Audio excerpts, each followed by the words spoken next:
तो चलिए आइए अब हम लोग करते हैं differences between provisions and reserve. Provision और रिजर्व के बीच में क्या डिफरेंस है वो देखिए।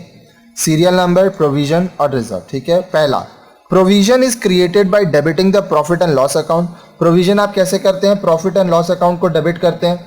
Reserve is created by debiting the profit and loss appropriation account. Reserve कैसे बनाते हैं आप? Profit and loss appropriation account को आप डेबिट करते हैं। Provision is a charge against the profit without which true profit or loss of the business cannot be ascertained. अब जो प्रोविजन है वो एक ऐसा चार्ज है जो कि आप प्रॉफिट से लेते हो, और जब तक आप प्रोविजन नहीं करोगे तो आपका ट्रू प्रॉफिट या लॉस, आपका एक्चुअल कितना प्रॉफिट हुआ है या कितना लॉस हुआ है, ये आप नहीं निकाल पाओगे। Reserve is an appropriation of profits and does not require to be created to ascertain true profit और लॉस। अब देखिए, रिजर्व क्या है? जो आपका ट्रू प्रॉफिट या ट्रू लॉस है उसी में से आप अप्रोप्रिएट करके निकाल रहे हैं। तो अगर आप रिजर्व नहीं भी करते हैं तो भी आपको ट्रू प्रॉफिट या लॉस पता चल जाएगा। Provision has to be provided even if there is loss or no profit in the business. It is created irrespective of whether there is profit और लॉस इन द बिजनेस। अब देखिए, provision चाहे आपके business में profit हो रहा हो या लॉस हो रहा हो, उससे कोई मतलब नहीं, आपको प्रोविजन करना ही पड़ेगा।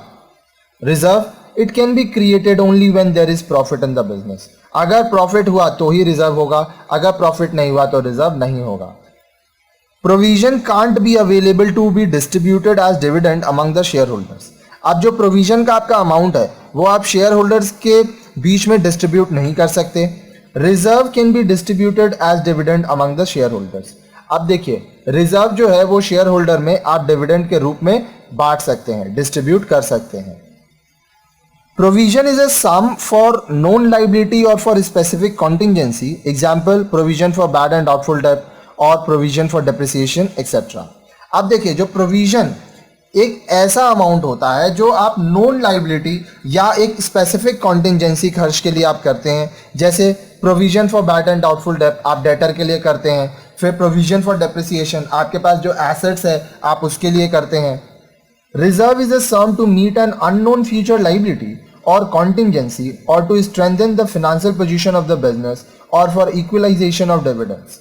अब देखिए, रिजर्व क्या है? ये एक ऐसा अमाउंट होता है जो कि भविष्य में आने वाली अनएक्सपेक्टेड, अननोन, आपको पता नहीं है कब कौन सा खर्चा आ जाए, कब कोई एक्सीडेंट हो जाए, कब कोई सडन एक्सपेंस आ जाए, उसके लिए हम लोग ये बनाते हैं। साथ साथ रिजर्व करने से आपका जो फाइनेंशियल पोजीशन है वो स्ट्रांग होता है और बिजनेस का जो फंड्स है, जो डिविडेंड्स है, ये सब इक्वलाइज होता है।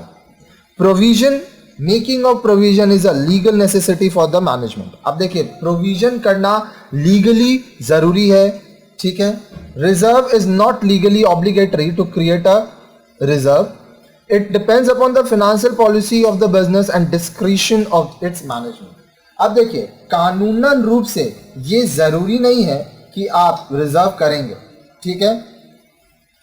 आपका अगर बिजनेस का फाइनेंशियल पॉलिसी ऐसा है कि रिजर्व करना है, या आपके जो मैनेजमेंट है उसका बुद्धिमानी है कि रिजर्व करना है, उनका निर्णय है।